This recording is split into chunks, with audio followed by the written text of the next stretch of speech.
Hello बच्चों, आज ninth class का ये सेकेंड लेक्चर है मेरा, मैटर इन आवर सराउंडिंग। इसको अपन आज सेकेंड क्लास में पढ़ रहे हैं। मैंने आपको पिछली क्लास में बताया था कि व्हाट इज मैटर, मैटर क्या होते हैं ये बताया था, और कैरेक्टरिस्टिक्स ऑफ पार्टिकल्स क्या होते हैं। तो उसको अपन ने डिटेल में समझा था कि पार्टिकल्स के क्या क्या कैरेक्टरिस्टिक्स होते हैं, और वो उसको अपन ने प्रूव भी किया था, मतलब एग्जाम्पल्स लेके अपन ने उसको समझा था। ठीक, और आप लोग इसको चैनल को सब्सक्राइब कर दीजिए, लाइक कर दीजिए, कमेंट करके क्वेश्चन पूछना हो तो क्वेश्चन पूछ लीजिए, और अपने दोस्तों के साथ भी शेयर करिए, है ना। इसीलिए इतना लेट मैंने वीडियो बनाया है। दूसरा, आप लोगों ने शेयर नहीं किया था, तो ये वीडियो आप शेयर करोगे तो फिर अगला वीडियो मैं बहुत जल्द बना के आपको दूंगा। ठीक है, तो आज अपन पढ़ते हैं states of matter. States of matter मतलब मैटर के कितने स्टेट होते हैं। तो देखो, अपने को मेनली तीन ही स्टेट पढ़ने हैं, solid state, liquid state and gaseous state, है ना। आप लोग देखते भी होंगे अपने डेली लाइफ में, अपन देखते हैं solid state, liquid state and gases. जैसे पानी क्या है, लिक्विड स्टेट में, ऑयल क्या है, लिक्विड स्टेट में, है ना। ये क्या है, सॉलिड स्टेट है। ऑक्सीजन गैस, कार्बन डाइऑक्साइड, ये सब क्या है, गैसेस स्टेट में। तो मेनली हम इन्हीं तीन स्टेट के बारे में पढ़ते हैं। अपन ऐसा बोलते हैं कि मैटर के यही तीन स्टेट होते हैं, सॉलिड, लिक्विड और गैस। लेकिन इसके अलावा दो और स्टेट अपने को पढ़ने हैं। एक को बोलते हैं प्लाज्मा और एक को बोलते हैं बोस-आइंस्टीन कंडेंसेट। ठीक है, तो ये दोनों अपने को पढ़ना है साथ में। तो इसको अपन साइड में अलग से पढ़ेंगे, लेकिन मेनली अपन इस पर फोकस करेंगे, what is solid state, liquid state and gaseous state. ठीक, तो इसको अपन समझते हैं। पहले मेन डेफिनेशन से समझते हैं कि solid state, liquid state and gaseous state क्या होते हैं। आप देखो कि कोई भी जो मैटर होता है, मैंने आपको पिछली क्लास में बताया था कि कोई भी जो मैटर होता है वो छोटे छोटे पार्टिकल से मिलकर बना होता है। आपको बताया था पार्टिकल किसको बोलते हैं, जिससे ये मिलकर बना हुआ है, बहुत छोटे छोटे पार्टिकल से मिलकर बना हुआ है, तो उसी को अपन क्या बोलते हैं, सबसे छोटा पार्टिकल। मतलब कोई भी जो पदार्थ हो, कोई भी जो मैटर होगा, छोटे छोटे पार्टिकल से मिलके बना होता है। ठीक है, अब देखो ये सॉलिड है, आप सबको पता है, ये मार्कर है, ये पेन है, तो ये क्या है, सॉलिड है। तो सॉलिड है तो इसके पार्टिकल्स बहुत क्लोज होते हैं ना। इसके पार्टिकल्स जो होते हैं ना, बहुत ही ज्यादा क्लोज होते हैं, एक दूसरे से बहुत ही ज्यादा चिपक के रहते हैं, क्लोज रहते हैं, सबसे क्लोज रहते हैं। ठीक, याद रखेंगे। इस तरीके से अगर मैं गैस में बात करूं तो गैस, अगर मान लीजिए कि इस रूम के अंदर आपको पता है एयर है, गैस है, तो गैस के जो पार्टिकल्स होते हैं ना, दूर दूर होते हैं, मतलब सबसे दूर होते हैं। सॉलिड की तुलना में सॉलिड तो बहुत क्लोज होते हैं, सॉलिड के जो पार्टिकल्स होते हैं बहुत क्लोज होते हैं, जबकि गैसेस के जो पार्टिकल्स होते हैं बहुत दूर होते हैं। और इसके जो लिक्विड होते हैं, इसके जो पार्टिकल होते हैं, ये इनसे मतलब सॉलिड की तुलना में लिक्विड के पार्टिकल्स जो होते हैं वो दूर होते हैं, और गैस की तुलना में पास होते हैं। ठीक है, तो सबसे पहला पॉइंट, इन तीनों में अगर मैं डिफरेंस टाइप का लिखूं तो जो सबसे पहला पॉइंट जो अपन पढ़ेंगे इसमें, ये पढ़ते हैं अपन इंटर पार्टिकल डिस्टेंस। ठीक है, inter particle distance is very close, है ना। इंटर पार्टिकल डिस्टेंस जो होता है बहुत कम होता है इसमें। ठीक, और इसमें इंटर पार्टिकल डिस्टेंस जो होता है, इंटर पार्टिकल डिस्टेंस जो होता है वो क्या होता है, हाई होता है। और इसमें क्या होगा, inter particle distance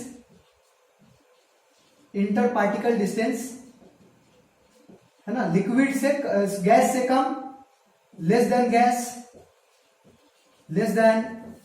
gas and greater than solid. ठीक है, याद रखेंगे। जो इंटर पार्टिकल डिस्टेंस होता है सॉलिड में सबसे कम होता है। सॉलिड के जो पार्टिकल्स होते हैं वो बहुत ही कम दूरी पर होते हैं, गैसेस के जो पार्टिकल्स होते हैं वो ज्यादा दूरी पर होते हैं, जबकि इनके जो पार्टिकल्स होते हैं लिक्विड के, वो सॉलिड के पार्टिकल्स की तुलना में दूर और लिक्विड गैस के पार्टिकल्स की तुलना में पास होते हैं। ठीक, ये पहला पॉइंट आप लोगों को समझ में आ गया होगा कि सॉलिड, लिक्विड और गैस में पहला पॉइंट क्या है। ठीक है, दूसरा पॉइंट की बात करते हैं हम शेप एंड वॉल्यूम की। ठीक है, शेप एंड वॉल्यूम, ये तो इंटर पार्टिकल डिस्टेंस की बात कर ली हमने। दूसरा हम बात करते हैं शेप एंड वॉल्यूम की। आप देखो, जैसे ये मार्कर है, ठीक, तो मार्कर है तो इसका शेप भी फिक्स है और वॉल्यूम भी फिक्स है ना। आप देखो ये मार्कर है तो अभी इसका जो शेप है, हमेशा इसका शेप यही रहेगा, और जो इसका जितना वॉल्यूम अभी है उतना ही वॉल्यूम इसका रहेगा। लेकिन आप देखिए लिक्विड को, जैसे कि मान लीजिए 1 लीटर आपने मिल्क लिया, सपोज कर लेते हैं 1 लीटर मिल्क लिया। ठीक, अब 1 लीटर मिल्क को आपने यदि मान लो बाल्टी में रख दिया, तो बाल्टी में नीचे जाके बैठ जाएगा, बाल्टी के आकार का हो जाएगा। अगर आपने उसको एक मान लीजिए बड़े से ग्लास में लिया है ना, तो वो ग्लास के आकार का हो जाएगा, ग्लास के, है ना। जबकि वॉल्यूम बाल्टी में रख दो या ग्लास में रख दो या फिर किसी मग में रख दो, वॉल्यूम उसका 1 लीटर ही रहेगा, क्योंकि आपने मिल्क कितना लिया था, 1 लीटर लिया था। लेकिन उसका जो शेप है वो बदलता जा रहा है। आप देख सकते हैं कि अगर आप उसको बड़े बर्तन में रखोगे तो उसके शेप का हो जाएगा, बाल्टी में रखोगे तो बाल्टी के शेप का हो जाएगा, ग्लास में रखोगे तो ग्लास के शेप का हो जाएगा, मग में रखोगे तो मग के शेप का हो जाएगा, है ना। तो लिक्विड की क्या खास बात होती है कि उसका वॉल्यूम तो फिक्स होता है, लेकिन उसका जो शेप होता है वो फिक्स नहीं होता है। तो याद रखेंगे सॉलिड में शेप भी फिक्स, आप इसको बाल्टी में रख दो या कहीं भी रख दो, इसका शेप ऐसा ही रहेगा और वॉल्यूम भी ऐसा ही रहेगा। तो सॉलिड में शेप भी और वॉल्यूम भी दोनों फिक्स होता है, जबकि लिक्विड में वॉल्यूम जो होता है वो फिक्स होता है लेकिन शेप फिक्स नहीं होता है। अब याद रखेंगे गैस जो होता है, गैस का ना तो वॉल्यूम फिक्स होता है और ना ही उसका शेप फिक्स होता है। अगर आप किसी गैस को आप 1 लीटर के बर्तन में रखेंगे, 1 लीटर के गैलन में रखेंगे तो वो 1 लीटर वॉल्यूम हो जाएगा। अगर उसको आप पूरे रूम में रख देंगे, मतलब उसको खोल देंगे तो पूरे रूम में फैल जाएगा, है ना। उससे भी बड़े में रख देंगे तो उससे भी बड़ा हो जाएगा। मतलब किसी भी गैस को जितने बड़े कंटेनर में रखा जाता है उसका वॉल्यूम वही ऑक्यूपाई हो जाता है। याद रखेंगे कि गैस का जो वॉल्यूम होता है वो फिक्स नहीं होता है और ना ही उसका शेप फिक्स होता है, शेप भी उसका बदलता रहता है और वॉल्यूम भी बदलता रहता है। तो दूसरा मैंने क्राइटेरिया क्या बताया आपको, शेप एंड वॉल्यूम। तो सॉलिड का शेप है ना, shape and volume are fixed, है ना। सॉलिड में शेप भी फिक्स होता है और वॉल्यूम भी फिक्स होता है, ठीक है। जबकि लिक्विड में क्या होता है, लिक्विड में, है ना, आप इसको याद कैसे रखेंगे, वही मिल्क वाले एग्जांपल से याद रखेंगे। आप 1 लीटर पानी या मिल्क को यदि आप बाल्टी में रखेंगे तो वो बाल्टी के शेप का हो जाएगा, दूसरे किसी बर्तन में रखेंगे तो वो उसके शेप का हो जाएगा, लेकिन उसका वॉल्यूम तो 1 लीटर ही रहेगा। इसका मतलब क्या होगा, इसका वॉल्यूम तो फिक्स होता है, volume is fixed but not the shape, not the shape. इसका शेप फिक्स नहीं होता, वॉल्यूम फिक्स होता है, ठीक है। इस तरीके से इसमें अगर बात करेंगे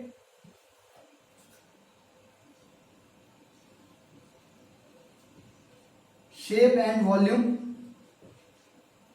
बोथ आर नॉट फिक्स्ड, है ना। इसमें मेरे पास ज्यादा जगह नहीं है तो मैं उसमें ये भी लिखता कि shape and volume both are not fixed, और गैस जो है जिस कंटेनर में रखा जाएगा उसी का शेप ले लेगा और उसी का उसका मतलब जो कंटेनर का वॉल्यूम होगा वही उस गैस का वॉल्यूम हो जाएगा। इसका क्या मतलब है आप समझिए, अगर आप 1 लीटर के किसी कंटेनर में 1 लीटर गैस रखे हुए हैं, अगर उस 1 लीटर के कंटेनर को मैंने एक पाइप के सहारे 10 लीटर के कंटेनर से जोड़ दिया तो वही 1 लीटर गैस वो पूरे के पूरे 10 लीटर के कंटेनर में भर जाएगा। मतलब वो जो 1 लीटर गैस था कितना लीटर बन गया, 10 लीटर बन गया। तो याद रखना गैस का जो वॉल्यूम होता है वो कंटेनर के वॉल्यूम के बराबर होता है, याद रखेंगे, ठीक। तो ये आपने दूसरा पॉइंट देख लिया। अब तीसरे पॉइंट की बात करते हैं, इंटरमोलिकुलर फोर्स ऑफ अट्रैक्शन। आप मुझे बताओ, तीसरा है इंटरमोलिकुलर फोर्स ऑफ अट्रैक्शन। इसका क्या मतलब हुआ, इंटरमोलिकुलर फोर्स ऑफ अट्रैक्शन का क्या मतलब है वो समझिए। देखो आपने सबसे पहले पॉइंट में क्या पढ़ा था कि जैसे कि ये सॉलिड है तो सॉलिड के जो पार्टिकल्स होते हैं वो बहुत क्लोज होते हैं। अब ये क्लोज क्यों होते हैं, क्लोज क्यों होते हैं, देखो आप मुझे बताओ कि एक पार्टिकल जो है दूसरे पार्टिकल को फोर्स लगा रहा है, अपनी ओर खींच रहा है, तो भाई जो जितनी तेजी से खींचेगा, एक पार्टिकल दूसरे पार्टिकल को जितनी तेजी से खींचेगा वो उतना पास रखेगा। तो सॉलिड में तो सबसे पास है ना पार्टिकल, इसका क्या मतलब आप लगाएंगे कि उसके पार्टिकल सबसे पास होते हैं। इसका यह मतलब हुआ कि सबसे ज्यादा फोर्स कहां लगता है, सॉलिड में लगता है।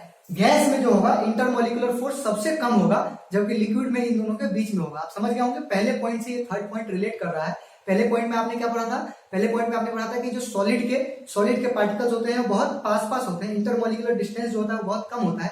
इंटरमोलिकुलर डिस्टेंस कम होता है, इसका क्या मतलब हुआ कि उसके जो फोर्स मतलब दो पार्टिकल के बीच का जो फोर्स है जिसको अपन इंटरमोलिकुलर फोर्स बोलते हैं, वो सबसे ज्यादा कहां लगता है, सॉलिड में, फिर कहां, लिक्विड में, और फिर कहां लगता है, गैस में। तो तीसरा पॉइंट ये लिखेंगे,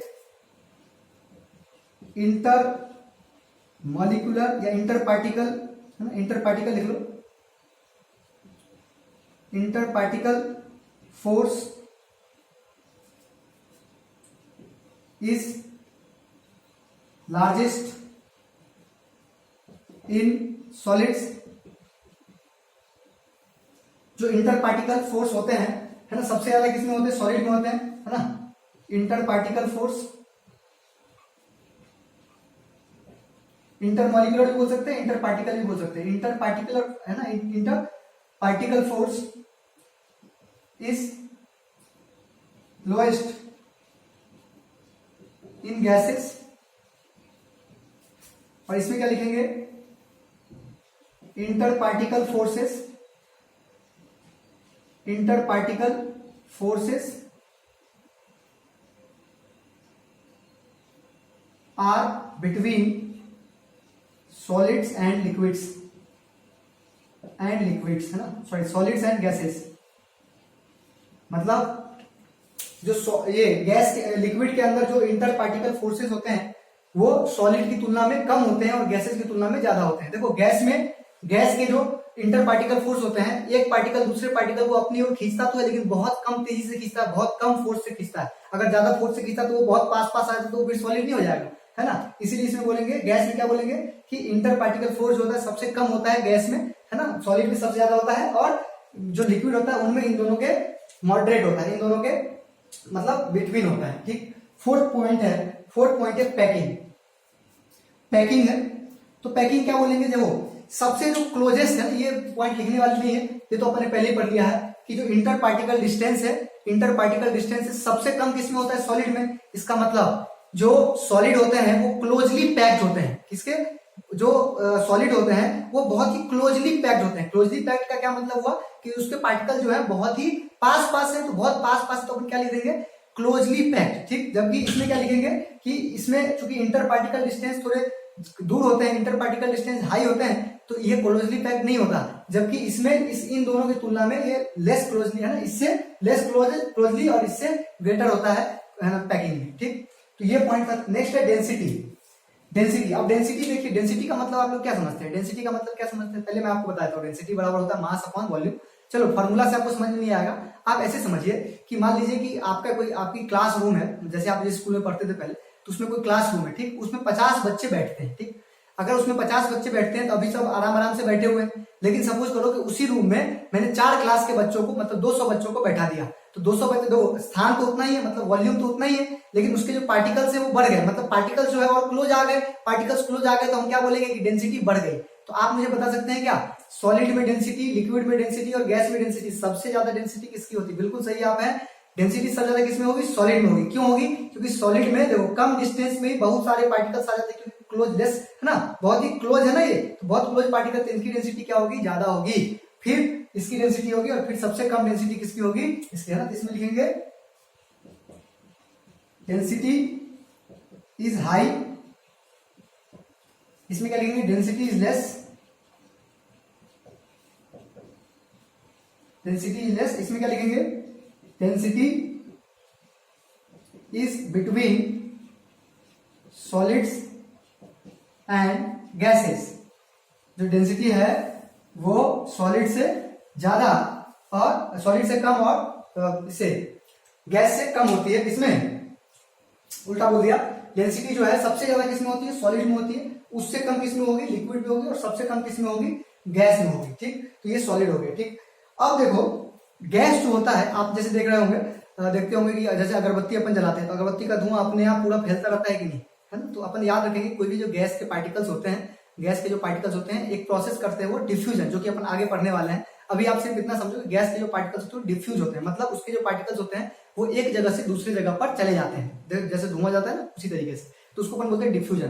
तो आप मुझे बताओ, चूंकि जो सॉलिड है इसकी डेंसिटी क्या है? बहुत ज्यादा है, डेंसिटी बहुत ज्यादा है, मतलब उसके पार्टिकल्स बहुत क्लोज है। तो आपने कभी देखा है कि इसके पार्टिकल्स डिफ्यूज होने के चांस है क्या? नहीं। याद रखेंगे जिसकी डेंसिटी ज्यादा होगी उसके डिफ्यूज होने के चांस क्या होंगे? कम होंगे। जबकि ये तो डिफ्यूज होता है, आप देखते हैं गैस डिफ्यूज हो सकता है ना। तो याद रखेंगे density is less and hence diffuse, मतलब इसमें डिफ्यूजन होता है। याद रखेंगे इसमें डिफ्यूजन होता है ना। Density is high and do not diffuse, है ना। ये भी थोड़ा बहुत डिफ्यूज करते हैं, लेस डिफ्यूज, है ना। थोड़ा बहुत डिफ्यूजन ये भी कर लेते हैं कभी कभी। तो याद रखेंगे सबसे ज्यादा डिफ्यूजन कहाँ होता है? गैस में होता है, सॉलिड में नहीं होता, इसमें थोड़ा बहुत होता है, ठीक। तो ये 4 पॉइंट आपको मैं फिर से एक बार समझा दूं। देखो सॉलिड, लिक्विड और गैस की बात कर रहे थे अपन। सॉलिड में जो इंटर पार्टिकल डिस्टेंस होते हैं बहुत ही कम होते हैं, है ना। इसमें इन दोनों की तुलना में बीच में होते हैं, और इसमें जो इंटर पार्टिकल डिस्टेंस होते हैं ज्यादा होते हैं, ठीक। दूसरा क्या बताया कि इसका शेप एंड वॉल्यूम दोनों फिक्स होता है। लिक्विड में क्या होता है? वॉल्यूम तो फिक्स होता है, शेप फिक्स नहीं होता, है ना। और इसमें शेप और वॉल्यूम दोनों फिक्स नहीं होता है। Inter particle force is largest, मतलब सॉलिड में जो इंटर पार्टिकल फोर्स होते हैं सबसे ज्यादा होते हैं, लिक्विड में उसकी तुलना में कम होते हैं, और गैस में सबसे कम होते हैं, ठीक। नेक्स्ट बताया आपको मैंने कि डेंसिटी सबसे ज्यादा होती है सॉलिड की, मतलब वो डिफ्यूज नहीं करेगा। गैस की सबसे कम होती है इसलिए वो डिफ्यूज करता है। जबकि लिक्विड की जो डेंसिटी होती है इन दोनों के बीच में होती है, इन दोनों के बीच में होती है, इसलिए इसको बोलते हैं थोड़ा बहुत डिफ्यूजन इसमें होता है, ठीक है। अब नेक्स्ट बात करते हैं कंप्रेसिबिलिटी की। कंप्रेसिबिलिटी का क्या मतलब होता है? किसी चीज को हम कंप्रेस कर सकते हैं कि नहीं।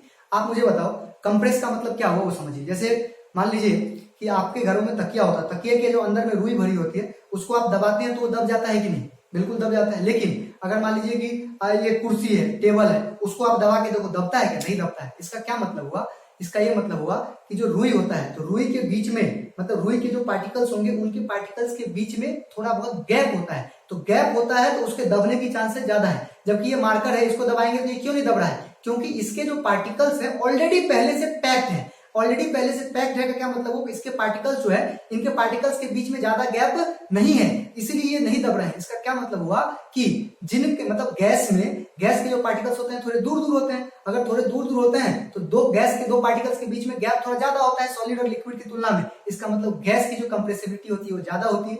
सॉलिड की कंप्रेसिबिलिटी बिल्कुल मतलब इनकम्प्रेसिबल होता है, सॉलिड को अपन दबा नहीं सकते। जबकि ये जो होता है ऑलमोस्ट मतलब इनकम्प्रेसिबल ही बोलेंगे इसको, लेकिन इन दोनों के बीच में इसका भी मतलब कंप्रेसिबिलिटी आ जाएगा, मतलब इससे कम कंप्रेसिबिलिटी होगी और इससे ज्यादा कंप्रेसिबिलिटी होगी, है ना।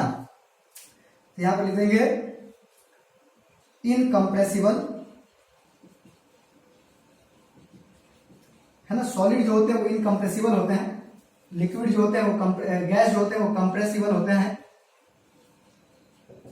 है ना। गैस जो होते हैं वो कंप्रेसिबल होते हैं। और ये लिखेंगे ऑलमोस्ट, ये भी इनकम्प्रेसिबल ही होता है, almost incompressible but little compressible, मतलब थोड़ा बहुत कंप्रेस होता है ये, ठीक है ना। तो ये आपका पॉइंट था, ये टोटल ये सॉलिड, लिक्विड और गैस के बारे में पॉइंट्स थे। तो ये मैंने आपको बता दिया सॉलिड, लिक्विड और गैस। मैंने आपको स्टार्ट कहां से किया कि स्टेट्स ऑफ मैटर के बारे में पढ़ रहे थे। स्टेट्स ऑफ मैटर कितने होते हैं, सॉलिड, लिक्विड और गैस, और दो पढ़ने अपने को, एक प्लाज्मा और एक बोस आइंस्टाइन कंडेंसेट, ठीक। तो सॉलिड, लिक्विड, गैस के बारे में अपन बात करते हैं। सबसे पहले मैंने आपको बताया कि सॉलिड की जो पार्टिकल की डिस्टेंस होती है बहुत क्लोज होती है, जबकि गैस के जो पार्टिकल्स होते हैं वो दूर दूर होते हैं, और लिक्विड में उन दोनों की तुलना में कम गैप होता है, मतलब इनसे ज्यादा, है ना, इनसे ज्यादा और इससे कम इंटर पार्टिकल डिस्टेंस होता है। दूसरा था शेप एंड वॉल्यूम, इसको भी मैंने आपको समझा दिया था कि जो सॉलिड होता है उसमें दोनों फिक्स होता है, इसमें वॉल्यूम तो फिक्स होता है लेकिन शेप फिक्स नहीं होता, इसमें दोनों फिक्स नहीं होता है। तीसरा मैंने बताया कि सबसे ज्यादा जो इंटर पार्टिकल फोर्स है सबसे ज्यादा किसमें होता है, सॉलिड में होता है, फिर लिक्विड में और फिर गैस में होता है। फिर मैंने आपको डेंसिटी बताया, सॉलिड की डेंसिटी सबसे ज्यादा इसलिए डिफ्यूज नहीं करता है ना। लिक्विड गैस की जो डेंसिटी होती है सबसे कम होती है इसलिए वो डिफ्यूज करता है, और इसके इन बिटवीन होता है। इनकम्प्रेसिबल होता है, सॉलिड को अपन दबा नहीं सकते, ये इनकम्प्रेसिबल होता है। ये कंप्रेसिबल होता है गैस, और ऑलमोस्ट इनकम्प्रेसिबल बोलते हैं लिक्विड को, लेकिन फिर भी उसको दबाया जा सकता है, ठीक। ये आप समझ गए होंगे, लिख भी लिए होंगे, है ना। इसके अलावा अपन दो और पढ़ते हैं, जिसमें प्लाज्मा के बारे में पढ़ते हैं सबसे पहले, ठीक। तो ज्यादा डिटेल में अपने को प्लाज्मा के बारे में नहीं पढ़ना है, थोड़ा सा आइडिया दे दूं, क्योंकि इसके बारे में ज्यादा डिटेल में अपन जाएंगे तो कुछ टर्म्स ऐसे हैं जो कि अपने को 11th क्लास से लेने होंगे, तभी आपको समझ में आएगा। तो इसीलिए अपन सिर्फ इसके बारे में इंट्रोडक्शन लेते हैं, प्लाज्मा स्टेट के बारे में। प्लाज्मा स्टेट्स क्या होता है,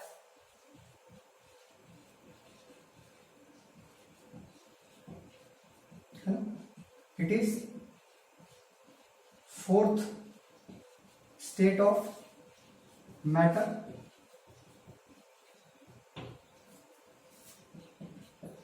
it is ionized gas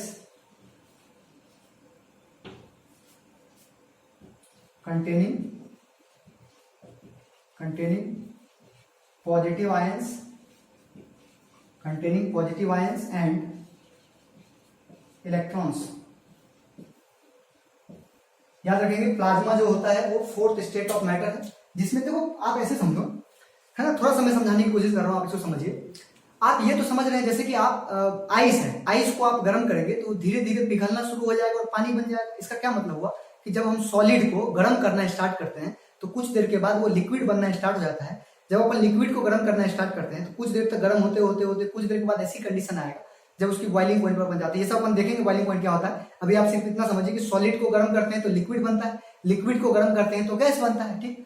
अब आप क्या करो कि उसी गैस को और गर्म करना स्टार्ट कर दो, और गर्म करना स्टार्ट कर दो। मैंने बहुत ज्यादा गर्म करना स्टार्ट कर दिया तो गैस के जो एटम होते हैं, वो इलेक्ट्रॉन लूज कर देते हैं। और याद रखना, जब भी कोई एटम इलेक्ट्रॉन लूज करता है तो वो पॉजिटिव चार्ज आयंस बनाता है। तो देखो गैस के एटम जो है उसने इलेक्ट्रॉन लूज कर दिया तो उस गैस में अब दो चीजें हो जाएंगी, एक तो इलेक्ट्रॉन जो निकल गया वो, और दूसरा पॉजिटिव आयन। तो याद रखेंगे इसी स्टेट को अपन क्या बोलते हैं, प्लाज्मा स्टेट बोलते हैं। तो प्लाज्मा स्टेट में क्या क्या होता है, इलेक्ट्रॉन होते हैं और पॉजिटिव आयंस होते हैं। ठीक, ये बहुत ही हाई टेम्परेचर पर पाया जाता है। याद रखना, यह स्टेट जो है प्लाज्मा स्टेट जो है बहुत ही ज्यादा हाई टेम्परेचर पर, जैसे एग्जांपल में आप लिख सकते हैं, है ना, यह कहाँ पाया जाता है, तो एक से एग्जांपल लिख सकते हैं अपन सन पे, स्टार पे। आपको पता है ना, सन जो होता है वो भी स्टार ही होता है ना।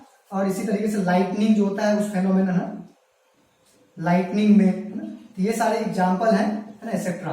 तो ये सारे एग्जांपल है प्लाज्मा स्टेट के। तो ये भी आप याद रखेंगे कि प्लाज्मा स्टेट जो होता है ये फोर्थ स्टेट ऑफ मैटर है। और इस स्टेट में अपन क्या बोलते हैं कि प्लाज्मा स्टेट क्या होता है, it is ionised gas containing positive ions and electrons. ठीक है, पॉजिटिव आयंस एंड इलेक्ट्रॉन्स। इसके बारे में कुछ और पॉइंट आप याद रखेंगे, क्योंकि इसमें, है ना, इलेक्ट्रॉन्स है ना। तो ये गुड कंडक्टर ऑफ इलेक्ट्रिसिटी होता है। क्या होता है, good conductor of electricity. Good conductor of electricity मतलब इलेक्ट्रिसिटी का गुड कंडक्टर होता है, मतलब इलेक्ट्रिसिटी को पास करवाता है। ठीक, and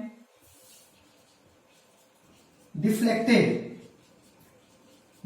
in electric and magnetic field. अब ये आपको समझ में नहीं आएगा अभी कि इलेक्ट्रिक फील्ड और मैग्नेटिक फील्ड क्या होता है, क्योंकि ये 11th-12th में जाके अपन पढ़ते हैं, और खासकर 10th में मैग्नेटिक फील्ड पढ़ लेते हैं, लेकिन इलेक्ट्रिक फील्ड तो अपन 12th में जाके ही पढ़ते हैं। तो आप सिर्फ इतना याद रखिए कि जो, चूंकि इसमें चार्ज, है ना, आयोनाइज्ड गैस है, मतलब पॉजिटिव चार्ज और इलेक्ट्रॉन्स है ना। इलेक्ट्रॉन्स के कारण यह डिफ्लेक्ट करता है इलेक्ट्रिक फील्ड को और मैग्नेटिक फील्ड को। आपको अभी समझ में नहीं आएगा क्या होता है इलेक्ट्रिक फील्ड, क्योंकि मैग्नेटिक फील्ड जो अपन 10th क्लास में पढ़ते हैं और इलेक्ट्रिक फील्ड 12th क्लास में पढ़ते हैं। तो ये अभी आपको समझ में नहीं आएगा। सिर्फ इतना याद रखना है कि प्लाज्मा स्टेट जो होता है वो आयोनाइज्ड गैस को बोलते हैं। वो कैसे होगा, देखो, आपने सॉलिड को गर्म किया था तो लिक्विड बना था, लिक्विड को गर्म किया तो गैस बना था। तो ये तो आपने सॉलिड लिक्विड गैस पढ़ ही लिया था। लेकिन अगर आप गैस को भी और गर्म करना स्टार्ट कर देंगे तो गैस क्या होता है, आयोनाइज हो जाता है, मतलब इलेक्ट्रॉन और आयोनाइज पॉजिटिव चार्ज आयंस होते हैं उसमें। इसी स्टेट को अपन क्या बोलते हैं, प्लाज्मा स्टेट बोलते हैं। ये फोर्थ स्टेट ऑफ मैटर है। ठीक, फोर्थ स्टेट ऑफ मैटर है। और याद रखेंगे ये चूंकि इलेक्ट्रॉन का प्रेजेंस है तो इसीलिए अपन क्या बोलेंगे, ये गुड कंडक्टर ऑफ इलेक्ट्रिसिटी होता है और यह डिफ्लेक्ट होता है electric field and magnetic field. जल्दी से इसको नोट कर लीजिए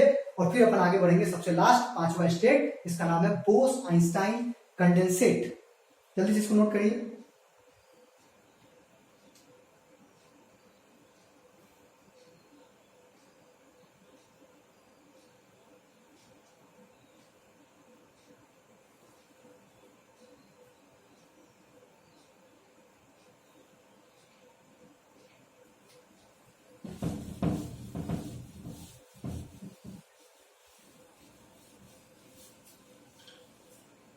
है ना, तो इसके बारे में आप थोड़ा सा जानकारी ले लीजिए। ज्यादा कुछ नहीं पढ़ना है इसके बारे में, बहुत कम।